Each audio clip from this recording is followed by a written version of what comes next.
Join करें हमारे Telegram channel को और पाए मार्केट के लाइव अपडेट्स डिस्क्रिप्शन में दिए हुए लिंक से ज्वाइन करें। नमस्कार दोस्तों, स्वागत है आप सभी का हमारे चैनल लाइफ एडवाइजर्स में और आप देखना शुरू कर चुके हैं हमारे डेली एनालिसिस वीडियो। आज है 23 अगस्त का दिन और आज सोमवार अगर हम देखें तो बहुत ही वोलेटाइल सेशन हमको देखने के लिए मिला। एक एक्सपेक्टेशन थी मार्केट में वोलेटिलिटी की। हमने मॉर्निंग में आपके साथ में काफ़ी की पॉइंट्स जो है वो डिस्कस किए थे टेलीग्राम चैनल पे।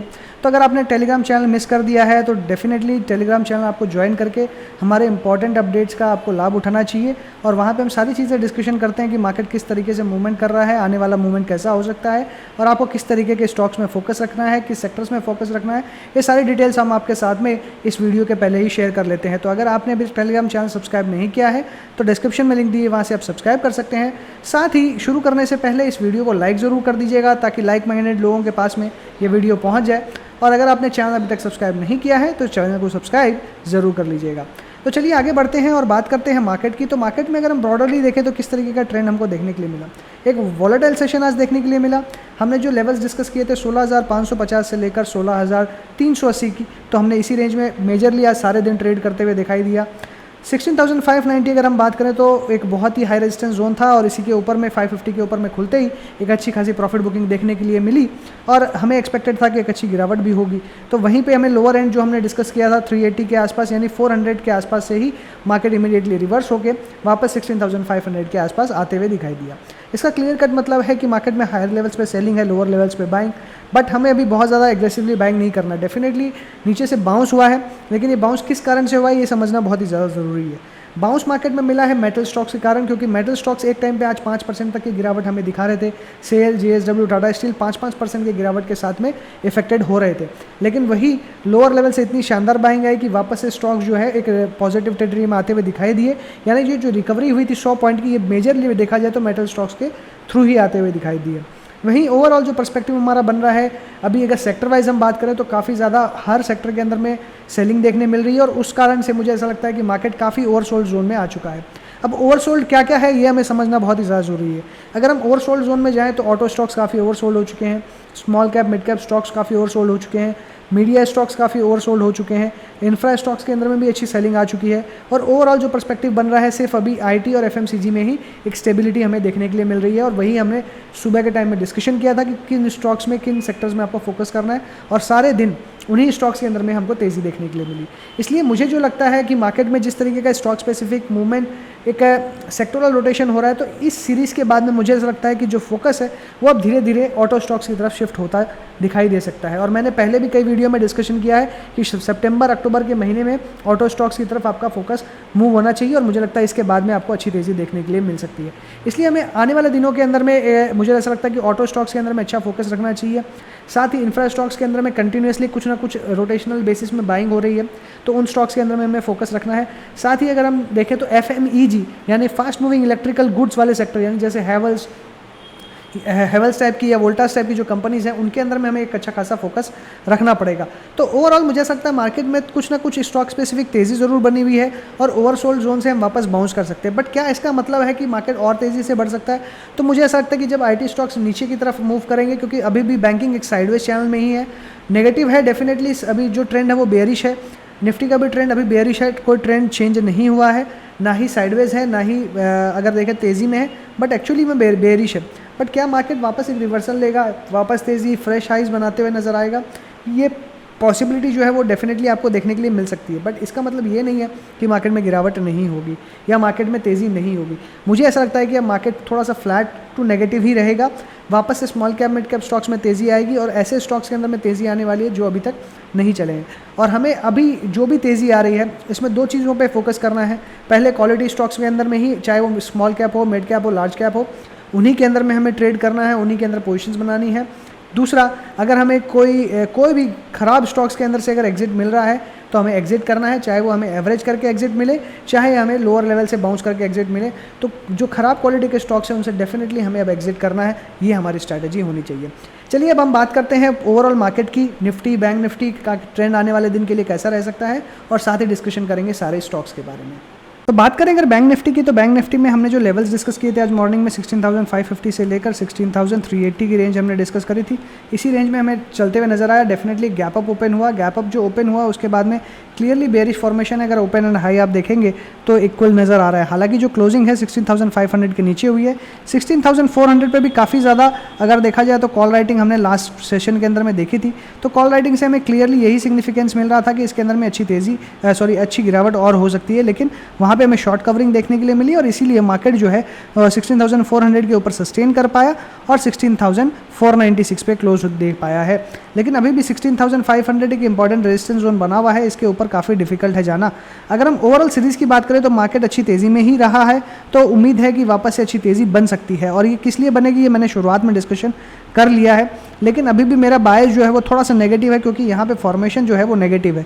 तो अगर हम नेगेटिव नहीं जाते तो हम इसे साइडवेज ले सकते हैं, बट ये डेफिनेटली सिंस इसने अपने प्रीवियस लेवल को रीटेस्ट नहीं किया, यानी लगभग 15,900 के लेवल को रीटेस्ट नहीं किया है, इसलिए यहाँ पूरे क्वेश्चन मार्क्स बनते हुए नजर आ रहे हैं।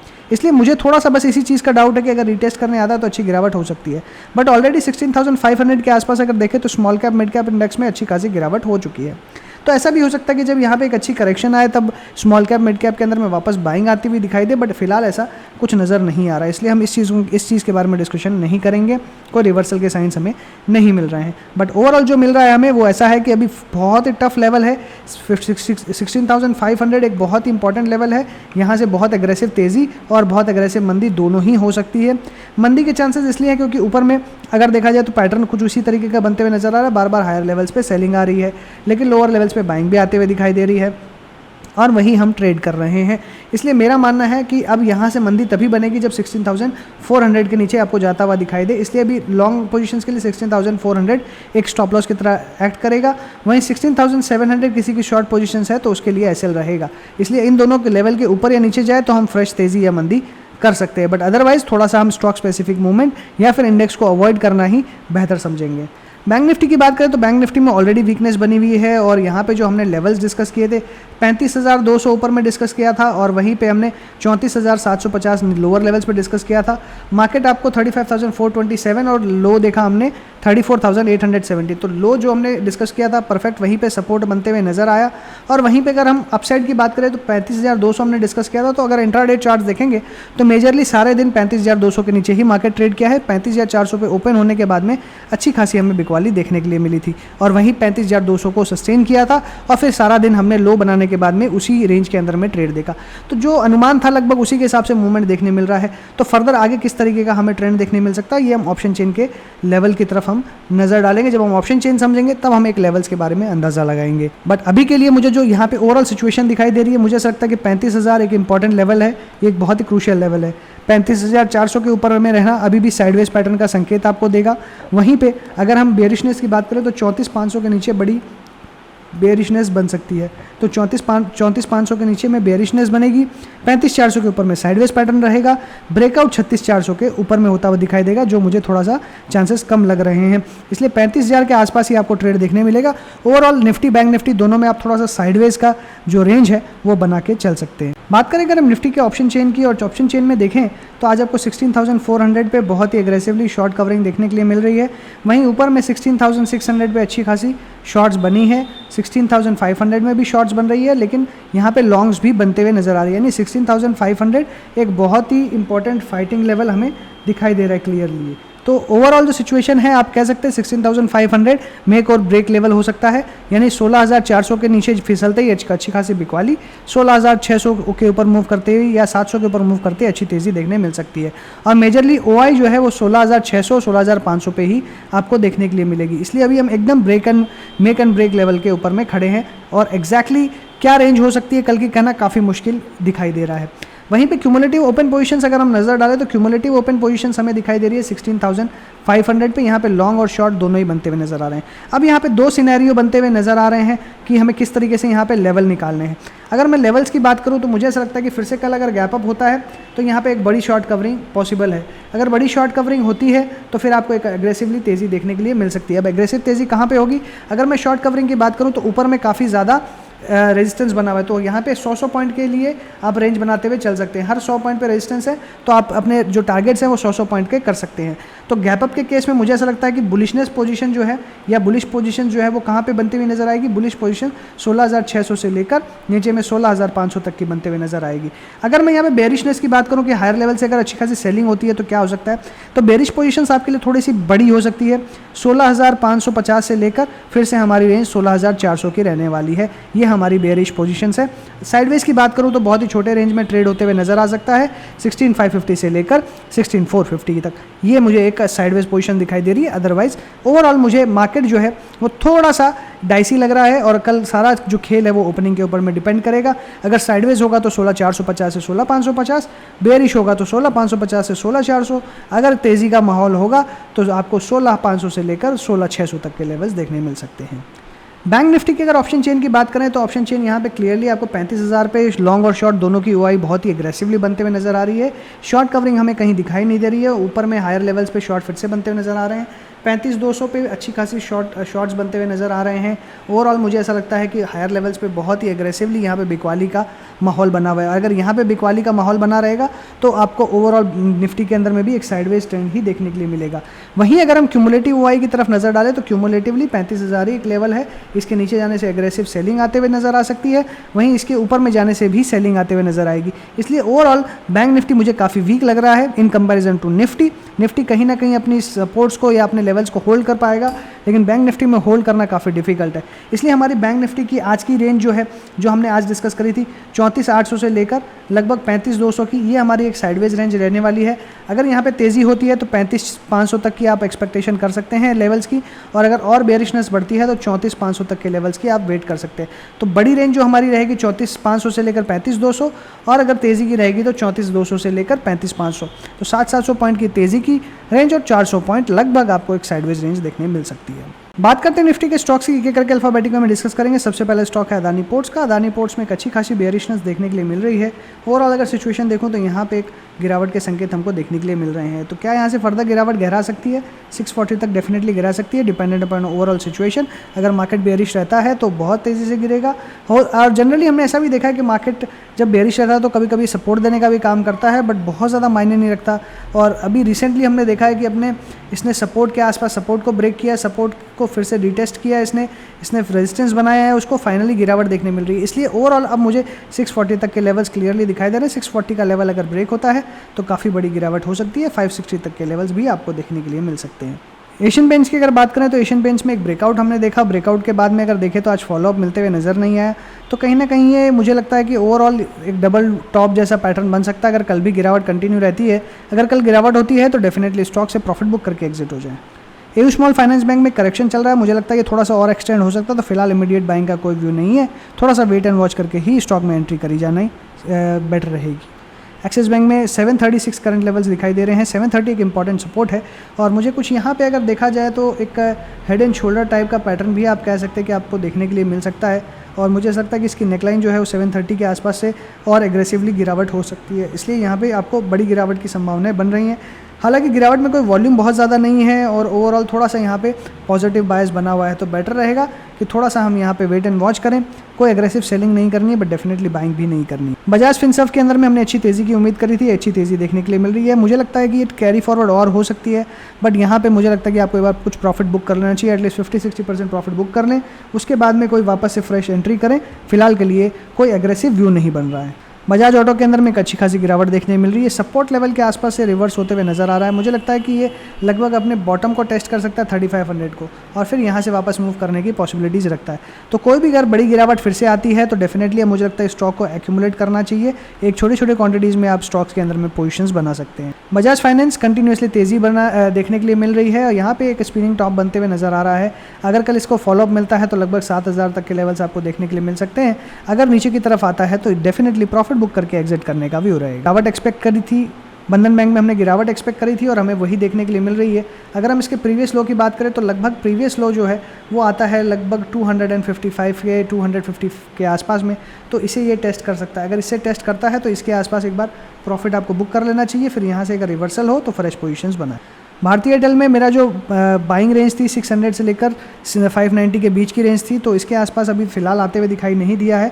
तो थोड़ा सा मुझे लगता है कि ओवरऑल तेज़ी का पोजीशंस बनाया जा सकता है, लेकिन थोड़ा कॉशियस व्यू हुई बना हुआ रहेगा। छोटी छोटी क्वांटिटीज़ में आप एक्यूमुलेट कर सकते हैं। बीपीसीएल की अगर बात करें तो बीपीसीएल में थोड़ा सा यहाँ पे अगर देखा जाए तो एक ट्रेंड लाइन के आसपास ये ट्रेड करते हुए नज़र आ रहा है। ओवरऑल यहाँ पे तेज़ी का व्यू बना हुआ है, क्योंकि कुछ वॉल्यूम्स यहाँ पे खास दिखाई नहीं दे रही है। करंट लेवल्स पे भी अट्रैक्टिव दिखाई दे रहा है, डिविडेंड यील्ड भी अच्छी है, और सितंबर के महीने में इसका अगर ओवरऑल देखें तो मुझे लगता है कि जो डिविडेंड है 16 सितंबर शायद डेट है, रिकॉर्ड डेट, तो उसके पहले जो भी शेयर होल्ड करेगा उन्हें अच्छा डिविडेंड मिलेगा। हो सकता है कि बाद में थोड़ा सा महंगा मिले, तो मुझे लगता है कि करंट लेवल्स पे आप आराम से बाई कर सकते हैं। अभी के हिसाब से भी अच्छी यील्ड आपको मिलते हुए नजर आएगी। ब्रिटानिया के अंदर में थोड़ी बहुत प्रॉफिट बुकिंग देखने मिल रही है और एक्सटेंड हो सकती है, 3800 के आसपास आ सकता है, उसके आसपास फिर से एक बाइंग का मौका बनता हुआ नजर आएगा। सिप्ला में कोई व्यू नहीं है, डोजी बनी है, तो एक फॉलोअप का वेट करेंगे, इधर पॉजिटिव या नेगेटिव, जिस तरफ खुलेगा उसी तरफ की पोजीशंस बनाएंगे। कोल इंडिया में ऑलरेडी एग्जिट करने का बहुत पहले व्यू दे चुका हूँ 142 के आसपास में, उसके बाद में शॉर्ट करने का भी व्यू दिया था 132 के टारगेट के लिए, जो लगभग पूरा होते हुए नजर आ रहा है। बेटर रहेगा प्रॉफिट बुक करके एग्जिट कर ले। डीवी स्लैब की बात करें तो यहाँ पे ओवरऑल साइडवेज दिखाई दे रहा है, थोड़ा सा मुझे लगता है कि यहाँ पे कोई व्यू नहीं बन रहा है। बेटर रहेगा आप 4800 के स्टॉप लॉस के साथ में पोजीशंस को होल्ड करें। डॉक्टर रेड्डीज में फर्दर गिरावट देखने मिल रही है, और हमने यहाँ पे जो गिरावट है 4400 से लेकर 4200 तक की व्यू लिया था, तो मुझे लगता है कि 44 से 4200 तक का व्यू बन सकता है। फिलहाल इमीडिएटली कोई बाय सेल का व्यू नहीं है। आयशर मोटर की बात करें, फिलहाल ओवरऑल साइडवेज है, कोई बाय सेल का व्यू नहीं बनता है, अवॉइड करना ही बेहतर होगा। फेडरल बैंक में कंटिन्यूसली बिकवाली का माहौल दिखाई दे रहा है। 82 के बाद में शॉर्ट का व्यू बना हुआ था, उसके बाद में कंटिन्यूसली सेलिंग देखने मिल रही है। 72 तक के टारगेट्स यहाँ पे आते हुए दिखाई दे सकते हैं, लेकिन अभी मेजरली एक बहुत ही इंपॉर्टेंट सपोर्ट के आसपास है। कोई बहुत एग्रेसिव वॉल्यूम के साथ में सेल ऑफ देखने नहीं मिल रहा है, तो एक पॉसिबिलिटी है बाउंस बैक की, लेकिन मुझे लगता है ओवरऑल थोड़ा बेयरिश है, तो कोई लॉन्ग पोजिशंस इनिशिएट करना अवॉइड करे तो वही बेहतर रहेगा। ग्रासिम की बात करें तो इंपॉर्टेंट लेवल हमारा ब्रेक हो चुका है। ओवरऑल मुझे लगता है कि अब यहाँ से गिरावट बढ़ सकती है। 1400 एक इंपॉर्टेंट सपोर्ट लेवल है, 1400 के आसपास आता है तो ये होल्ड करने की कोशिश करेगा। कल अगर यहाँ पे फॉलोअप मिलता है तो डेफिनेटली यहाँ पे सेलिंग कर सकते हैं 1300 के टारगेट के लिए। HCL टेक में शानदार तेज़ी देखने मिल रही है, वॉल्यूम भी काफ़ी शानदार देखने मिल रही है, बट ओवरऑल मुझे लगता है कि 1200 का जो टारगेट है वो हमारा बहुत जल्दी अचीव हो सकता है, और अगर कल 1200 के लेवल्स आते हैं तो डेफिनेटली प्रॉफिट बुक करके एग्जिट कर लें। HDFC थोड़ा सा साइडवेज है, मुझे लगता है कि हायर लेवल्स पे ये होल्ड कर पा रहा है, ये बहुत बड़ी बात है। अगर ये होल्ड कर पाता है तो मार्केट को भी होल्ड कर पाएगा। अगर यहाँ से गिरावट होती है तो अच्छी खासी गिरावट हो सकती है। यहाँ पे अगर तेज़ी की बात करूँ तो लगभग मुझे 2900 तक के लेवल्स दिखाई देते हैं आने वाले कुछ दिनों के अंदर में। HDFC बैंक की अगर मैं बात करूं तो HDFC ओवरऑल जो सिचुएशन यहाँ दिखाई दे रही है 1480 बहुत इंपॉर्टेंट सपोर्ट है। अगर हम यहाँ पे ओवरऑल तेज़ी की बात करें तो मुझे लगता है 1600 तक के लेवल देख सकते हैं, लेकिन मुझे ओवरऑल थोड़ा साइडवेज दिखाई दे रहा है, तो बेटर रहेगा कि कोई भी तरह की लॉन्ग या शॉर्ट पोजीशंस अवॉइड कर। HDFC लाइफ 660 को होल्ड कर पा रहा है, इसके नीचे नहीं जा रहा। जब तक इसके नीचे नहीं जाएगा शॉर्ट का व्यू नहीं बनेगा, बट लॉन्ग बिल्कुल भी नहीं करना। हीरो मोटोकॉर्प कंटिन्यूसली गिरावट देखने के लिए मिल रही है अभी जिस तरह की सिचुएशन है, और फर्दर गिरावट हो सकती है, बट करंट लेवल्स पे स्टॉक काफ़ी अट्रैक्टिव दिखाई दे रहा है। अगर मैं सिचुएशन की बात करूं, अगर मैं यहाँ पे लेवल्स की बात करूं तो मुझे लगता है कि यहाँ पे लगभग 2600 तक के लेवल्स देखने मिल सकते हैं। 2600 के बाद में 2400 का एक इंपॉर्टेंट लेवल रहेगा, तो 2600 के आसपास कुछ बाइंग करी जा सकती है, और 2400 के आसपास आता है तो एवरेज किया जा सकता है। एक रिवर्सल देखने मिलेगा तो फिर वापस 2800 तक के लेवल्स देखने मिल सकते हैं। HUL की बात करें तो यहाँ पे अच्छी तेज़ी देखने के लिए मिल रही है। हायर लेवल्स पे 2672 तक देखने मिला है। मुझे लगता है फिर से ये थोड़ा सा ऊपर जाके रिटेस्ट करने की कोशिश करेगा अपने ब्रेकआउट को, या फिर वापस से इमीडिएट भी कर सकता है। अगर इमीडिएट करता है तो मुझे लगता है कि एग्रेसिवली बाय करना चाहिए।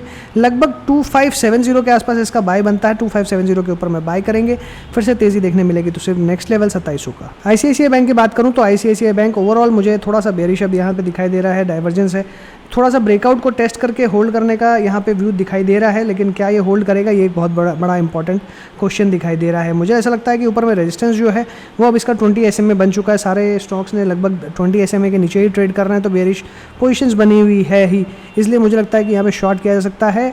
स्टॉप लॉस रहेगा 692 का। IDFC फर्स्ट बैंक की बात करूँ तो कंटिन्यूसली गिरावट देखने मिल रही है, यहाँ पे और गिरावट एक्सटेंड होती हुई नज़र आ रही है। मुझे ऐसा लगता है कि यहाँ पे जो नेक्स्ट लेवल बनते हुए नज़र आ रहे हैं 38-39 के बीच में एक अच्छा बाइंग लेवल बन सकता है। 38-39 के आसपास बाय किया जा सकता है, और वापस एक रिवर्सल आपको वहाँ से देखने मिल सकता है। इंडसइंड बैंक में एक डोजी, लॉन्ग लेग डोजी बनते हुए नज़र आ रही है। अगर मैं ओवरऑल यहाँ सिचुएशन देखूँ तो आपको देखने मिलेगा कि एक साइडवेज पोजीशन है। साइडवेज में एक लॉन्ग लेग डोजी बनने का क्लियर मतलब है कि वापस से यहाँ पे आपको अच्छी तेज़ी देखने के लिए मिल सकती है। अगर यहाँ से अच्छी तेज़ी देखने मिलती है तो आपको 1000 के ऊपर के लेवल्स पे बाइंग का मौका मिलेगा 1040 के टारगेट के लिए। इन्फोसिस हायर लेवल्स पे होल्ड कर रहा है, थोड़ा सा रेजिस्टेंस मुझे ऐसा लगता है कि यहाँ पे 1750 के आसपास बन रहा है, क्योंकि 1750 इनका बाईबैक प्राइस था जो कि आ चुका है।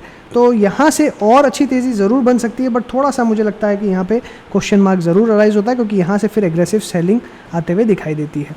ओवरऑल मुझे ऐसा लगता है कि वापस से गिरावट बढ़ सकती है, या थोड़ी बहुत आपको प्रॉफिट बुकिंग और देखने मिलेगी तो बेटर रहेगा। स्टॉक से एग्जिट कर लें, प्रॉफिट बुक करें। आईओसी की बात करें तो 103 यहाँ पे करंट लेवल्स दिखाई दे रहा है, कोई बाय सेल का व्यू नहीं। आईटीसी की बात करें 206 के हमारा जो क्रूशियल लेवल था उसके नीचे क्लोज होते हुए नज़र आ रहा है, बेटर रहेगा यहाँ से एग्जिट कर ले। लेकिन एग्जिट करने से पहले एक चीज़ ध्यान रखें कि 200 एक इंपॉर्टेंट सपोर्ट है। साथ ही अगर देखा जाए तो वॉल्यूम्स भी कुछ खास दिखाई नहीं दे रही है सेलिंग के दौरान। डेफिनेटली प्राइस एक्सपेंशन ज़्यादा है, वॉल्यूम कुछ नहीं है, तो वापस बाउंस बैक कर सकता है। हालांकि सारे सपोर्ट ब्रेक हो चुके हैं, तो आप कंसिडर कर सकते हैं एग्जिट करने का। JSW स्टील के अंदर में फिर से लोअर लेवल पे सपोर्ट के आसपास आते हुए दिखाई दे रहा है। अभी तक जो पैटर्न बना है लगभग आप देख सकते हैं कि डबल टॉप जैसा पैटर्न बना है। अगर ये यहाँ से 650 के नीचे जाता है तो एक बहुत ही शार्प फॉल आ सकता है, जिसका खतरा डेफिनेटली मार्केट के लिए और बाकी स्टॉक्स के लिए भी बना हुआ है। कोटक महिंद्रा बैंक में ओवरऑल साइडवेज पोजीशन से कोई बाई या सेल का व्यू नहीं है, अवॉइड करना ही बेहतर होगा। LNT के अंदर में 1580 बहुत ही इंपॉर्टेंट सपोर्ट जो था 1600 का वो ब्रेक हुआ, कंटिन्यूसली गिरावट देखने के लिए मिली। ओवरऑल मेरा व्यू यहाँ पे अभी अवॉइड का है, कोई फ्रेश बाई या सेल ना करे। फिर भी ये जो करंट लेवल्स पे ट्रेड कर रहा है 1560 के ऊपर में बहुत ही क्रूशियल लेवल है, इसके ऊपर अगर टिका रहता है तो मुझे लगता है जिनके पास लॉन्ग पोजीशन से मेंटेन करें। अगर 1560 के नीचे जाता है तो यहाँ से लॉन्ग पोजीशन से एग्जिट कर सकते हैं। मारुति कंटिन्यूसली डाउन ट्रेंड में चलते हुए नजर आ रहा है, 6600 6400 तक के लेवल्स आपको देखने के लिए मिल सकते हैं। M&M में आज एक बहुत अच्छी भारी गिरावट हुई, बट बहुत ज़्यादा एग्रेसिव वॉल्यूम्स नहीं है, इसलिए सेलिंग का व्यू नहीं है, बट बाई का भी व्यू नहीं बनता है। नेस्ले के अंदर में 20,000 तक के टारगेट्स हमने डिस्कस किए थे, सारे टारगेट्स इस स्टॉक में आ चुके हैं, प्रॉफिट बुक करें और एग्जिट करें। NTPC में कोई व्यू नहीं है, no buy no sell. ONGC में भी कोई व्यू नहीं बनता है, no buy no sell, stock को अवॉइड करेंगे। PNB में एक रिवर्सल पैटर्न देखने के लिए मिल रहा है, अगर ऐसा पॉसिबल होता है तो डेफिनेटली बाउंस बैक 38 तक मिल सकता है, बट मेरा व्यू अवॉइड का है, no buy no sell. Power Grid में कोई व्यू नहीं है, एक बेरिश एंगल्फिंग कैंडल देखने के लिए मिल रही है, बट वो बहुत ज़्यादा वॉल्यूम नहीं है। ओवरऑल मुझे ऐसा लगता है कि अभी भी तेज़ी का व्यू बना हुआ है, एक बाइंग अटेम्प्ट करी जा सकती है 172 के स्टॉप लॉस के साथ में, तेज़ी 180 184 188 तक फिर से देखने मिल सकती है। RBL बैंक 170 के नीचे एकदम हमने डिस्कस किया था कि बहुत बड़ी गिरावट देखने मिलेगी, 157 करंट लेवल्स पे देखने मिल रहा है। लेकिन अब जो गिरावट आ रही है यहाँ पे बहुत ज़्यादा एग्रेसिवली सेलिंग नहीं हो रही है वॉल्यूम के साथ में, इसलिए थोड़ा सा यहाँ पे अब आपको वापस बाइंग का मौका ढूंढना चाहिए। मुझे लगता है 150 से लेकर 145 के बीच में अगर आता है तो बेस्ट बाय जोन बनता हुआ नजर आएगा। रिलायंस की बात करें तो आज गिरते हुए मार्केट में सबसे बड़ा सहारा रिलायंस रहा, कोई गिरावट देखने नहीं मिली, 14 पॉइंट की तेज़ी देखने के लिए मिली है, तो कहीं ना कहीं मार्केट को जो होल्ड आउट करने में हेल्प करी है स्टील सेक्टर के अलावा, तो वो एक अगला रिलायंस भी है। ओवरऑल मुझे सिचुएशन यहाँ पे साइडवेज दिखाई दे रही है। मैक्सिमम टारगेट 2200 तक का था, जो ऑलरेडी पहले भी अचीव हुआ था, और फिर से वापस अभी भी 2200 का बना हुआ है 2120 के SL के साथ में। SBI life no buy no sell, avoid करेंगे। SBI की बात करें तो 400 के SL के साथ में पोजीशन होल्ड रखें, वापस तेजी 425 450 तक देखने मिल सकती है। श्री सीमेंट्स की बात करें तो 26,000 जो है वो हमारा एक बहुत इंपॉर्टेंट सपोर्ट था, वो ब्रेक हुआ, उसके बाद फिर से गिरावट देखने मिल रही है, अभी भी वॉल्यूम बढ़ते हुए नजर आ रही है, तो ओवरऑल थोड़ा यहाँ पे बेरिश सेटअप ही देखने मिल रहा है, बेटर रहेगा थोड़ा सा स्टॉक को अवॉइड किया जाए। सन फार्मा 760 एक इंपॉर्टेंट सपोर्ट जोन था जो ब्रेक हुआ, उसके बाद में ये उसके नीचे ही ट्रेड करा, बट वॉल्यूम्स नहीं है, तो एक बाउंस बैक की उम्मीद जग रही है। लेकिन मुझे लगता है कि वापस एक बार 725 टच करके या रीटेस्ट करके 720 725 जो ब्रेकआउट का लेवल था वो टेस्ट करके वापस ऊपर आ सकता है। टाटा कंज्यूमर में एक अच्छी खासी प्रॉफिट बुकिंग देखने मिल रही है, एक्सटेंड हो सकती है 800 तक, 800 के आसपास फिर से एक बाइंग का मौका बन सकता है।